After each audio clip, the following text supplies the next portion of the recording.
Because life doesn't happen to you, it happens for you. How do I know this? I don't, but I'm making sound, and that's the important thing. That's what I'm here to do. Sometimes I think that's the only thing that's important, really, you know? It's just letting each other know we're here. You know? Reminding each other that we're part of a larger self. I used to think Jim Carrey is all that I was. Just a flickering light, a dancing shadow, the great nothing masquerading as something you can name. Seeking shelter in caves and foxholes dug out hastily, an archer searching for his target in the mirror, wounded only by my own arrows, begging to be enslaved, pleading for my chains, blinded by longing and tripping over paradise.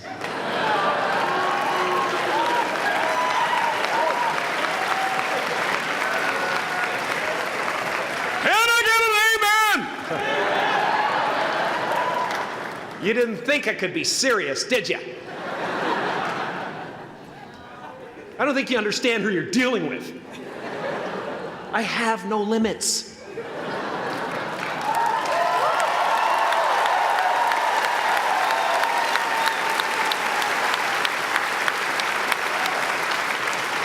I cannot be contained because I'm the container. You can't contain the container, man. You can't contain the container. I used to believe that who I was ended at the edge of my skin, that I had been given this little vehicle called a body from which to experience creation. And though I couldn't have asked for a sportier model, it was, after all, a loaner and would have to be returned. Then I learned that everything outside the vehicle was part of me too. And now I drive a convertible.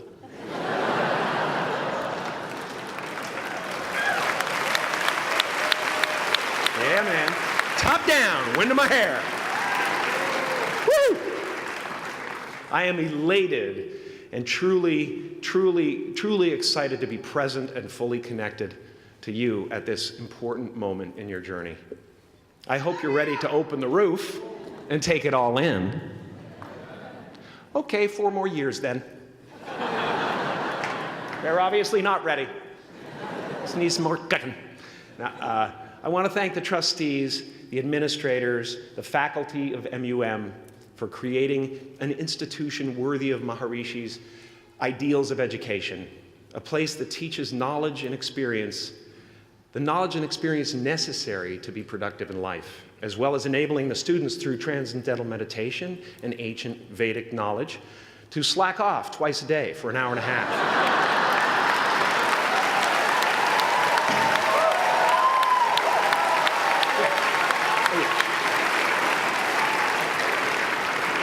Don't think you're fooling me. But I guess it has some benefits. It does allow you to separate who you truly are and what's real from the stories that run through your head. You have given them the ability to walk behind the mind's elaborate set decoration and to see that there's a huge difference between a dog that is going to eat you in your mind and an actual dog that is going to eat you.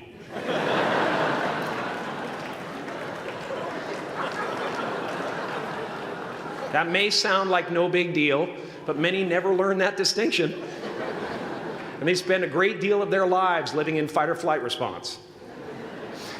I'd like to acknowledge all of you wonderful parents. Way to go. What a fantastic job you've done. For your tireless dedication, your love, your support, most of all, for the attention that you paid to your children. I have a saying, beware the unloved, because they will eventually hurt themselves or me. But when I look at this group here, you know, I feel really safe. I do. I'm just going to say it. My room is not locked. My room is not locked. No doubt some of you will turn out to be crooks. But white-collar stuff, you know, Wall Street, that type of thing, you know. crimes committed by people with self-esteem. Stuff parents can still be proud of in a weird way. And to the graduating class of 2017, -3. You didn't let me finish. Congratulations. Yes, give yourself a round of applause, please. Please.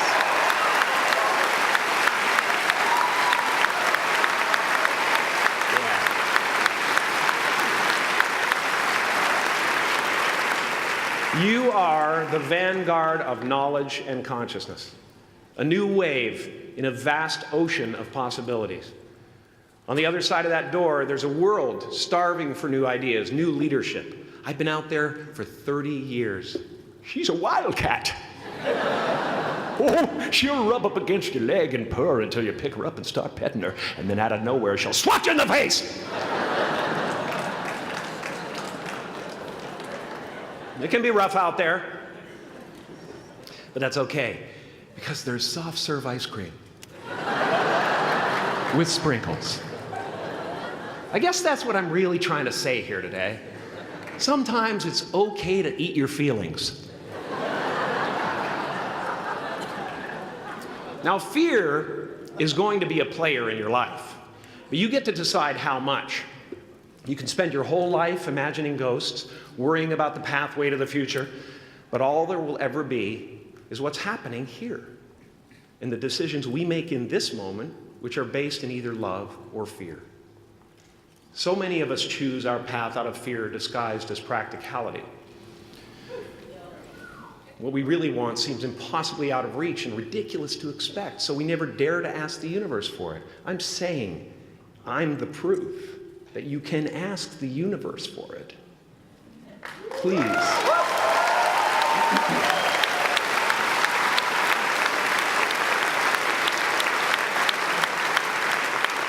And if it doesn't happen for you right away, it's only because the universe is so busy fulfilling my order.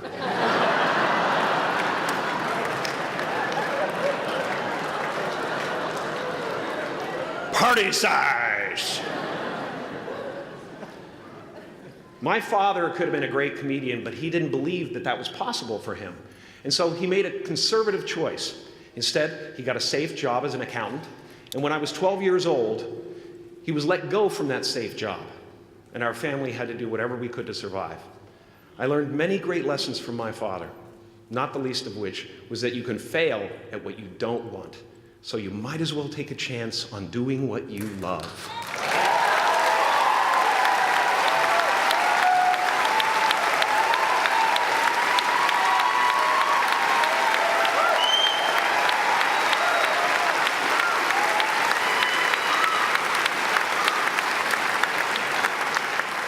It's not the only thing he taught me, though.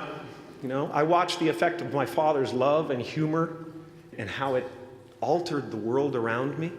And I thought, that's something to do. That's something worth my time. It wasn't long before I started acting up. You know, people would come over to the house and they'd be greeted by a 7-year-old throwing himself down a large flight of stairs. They would say, "What happened?" And I would say, "I don't know. Let's check the replay." I'd go back to the top of the stairs and come back down in slow motion.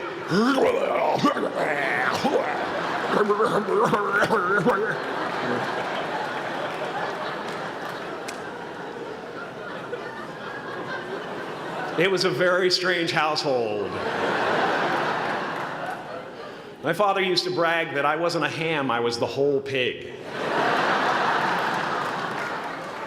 And he treated my talent as if it was his second chance. When I was about 28, after a decade as a professional comedian, I realized one night in LA that the purpose of my life had always been to free people from concern, just like my dad. And when I realized this, I dubbed my new devotion the Church of Freedom from Concern. The Church of FFC.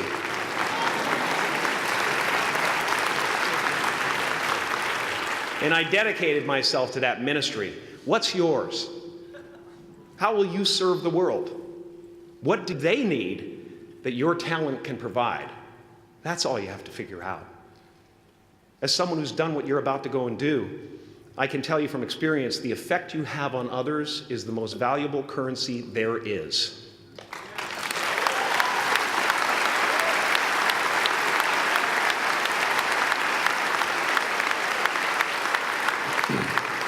Because everything you gain in life will rot and fall apart, and all that will be left of you is what was in your heart. My choosing to free people from concern got me to the top of a mountain. Look where I am. Look what I get to do. Everywhere I go. I'm going to get emotional because when I tap into this, it really is extraordinary to me. I did something that made people present their best selves to me wherever I go.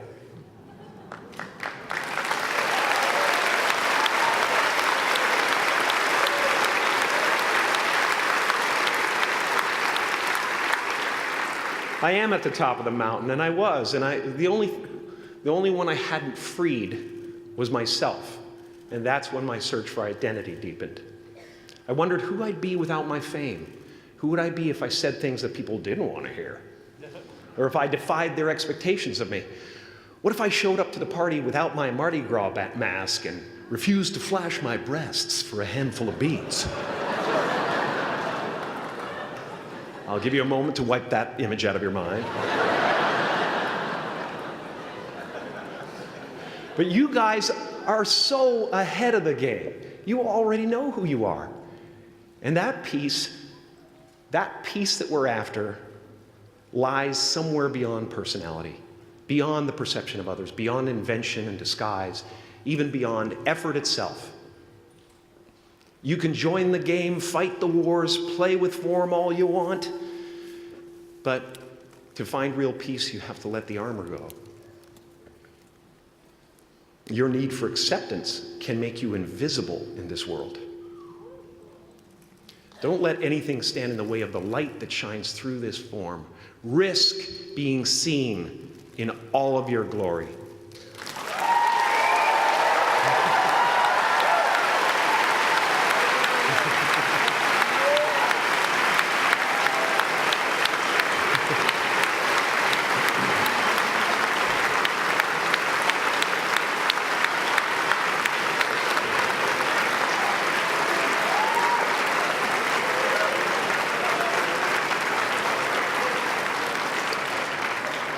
It's not big enough.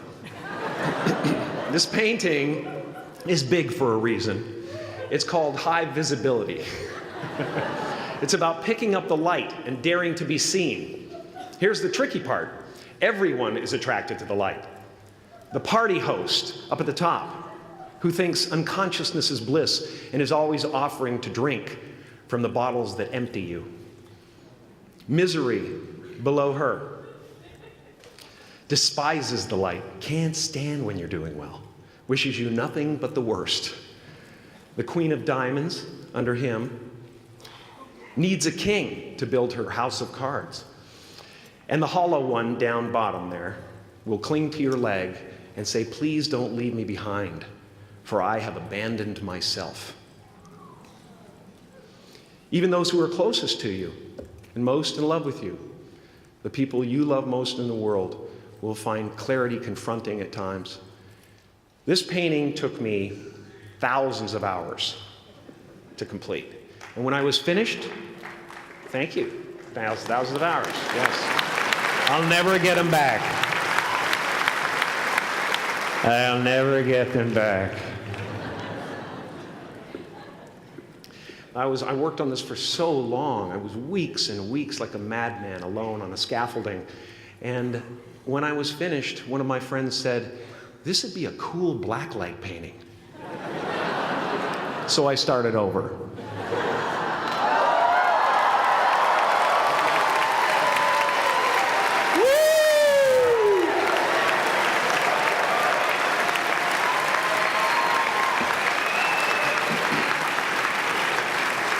Welcome to Burning Man. Some pretty crazy characters up there. but better up there than in here. You know?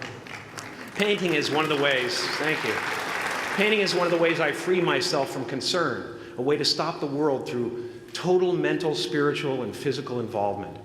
But even with that comes a feeling of divine dissatisfaction. Because ultimately, we're not the avatars we create. We're not the pictures on the film stock. We are the light that shines through. All else is just smoke and mirrors, distracting, but not truly compelling. I've often said that I wished people could realize all their dreams and wealth and fame, and so that they could see that it's not where you're going to find your sense of completion. Like many of you, I was concerned about going out into the world and doing something bigger than myself, until someone smarter than myself made me realize that there is nothing bigger than myself.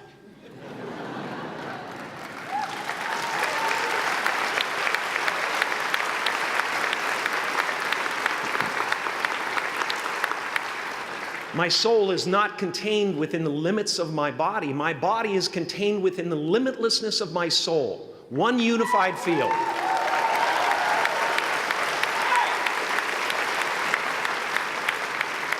One unified field of nothing, dancing for no particular reason, except maybe to comfort and entertain itself.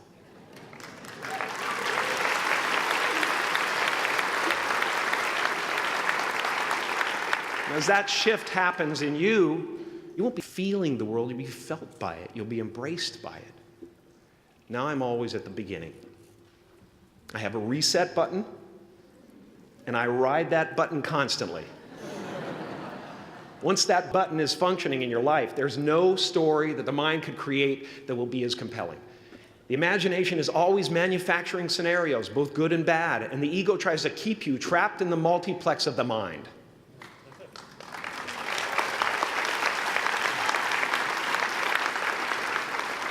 Our eyes are not viewers, they're also projectors that are running a second story over the picture that we see in front of us all the time. Fear is writing that script, and the working title is, I'll Never Be Enough.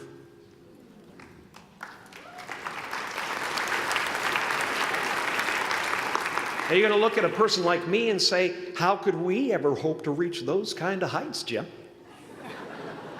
How can we make a painting that's too big for our home?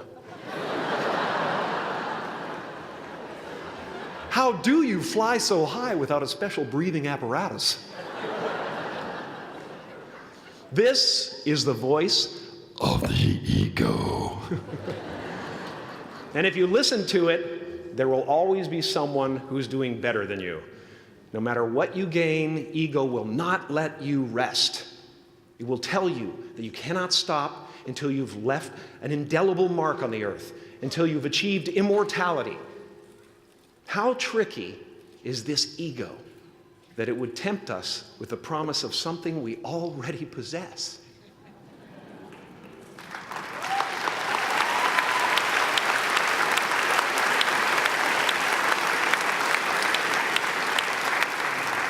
So, I just want you to relax.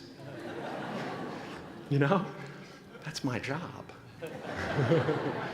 Relax and dream up a good life. I had a substitute teacher from Ireland in the 2nd grade that told my class during morning prayer that when she wants something, anything at all, she prays for it and promises something in return, and she always gets what she wants. Well, I'm sitting at the back of the classroom, you know, thinking, wow, my family can't afford a bike, you know. So I went home and I prayed for one. And I promised I would recite the rosary every night in exchange. Broke that promise. But 2 weeks later, I got home from school to find a brand new Mustang bike with a banana seat and Easy Rider handlebars. Yeah. From fool to cool.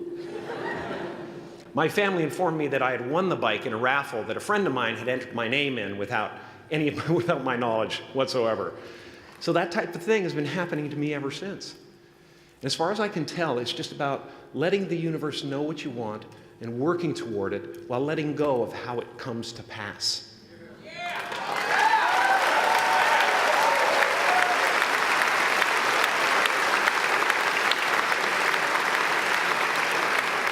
Your job is not to figure out how it's going to happen for you, but to open the door in your head. And when the door opens in real life, just walk through it.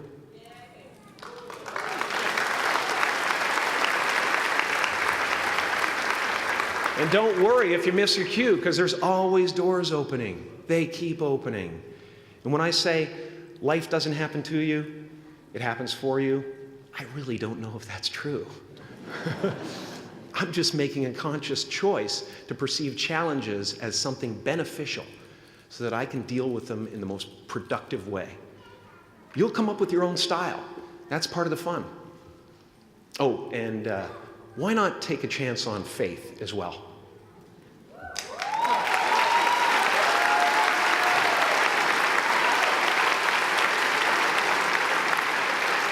Take a chance on faith. Not religion, but faith. Not hope, but faith. I don't believe in hope.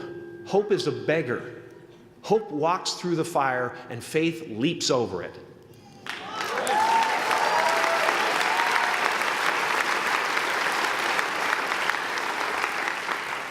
You are ready and able to do beautiful things in this world. And after you walk through those doors today, you will only ever have two choices: love or fear. Choose love, and don't ever let fear turn you against your playful heart. Thank you so much. Thank you, Dad. I'm so honored.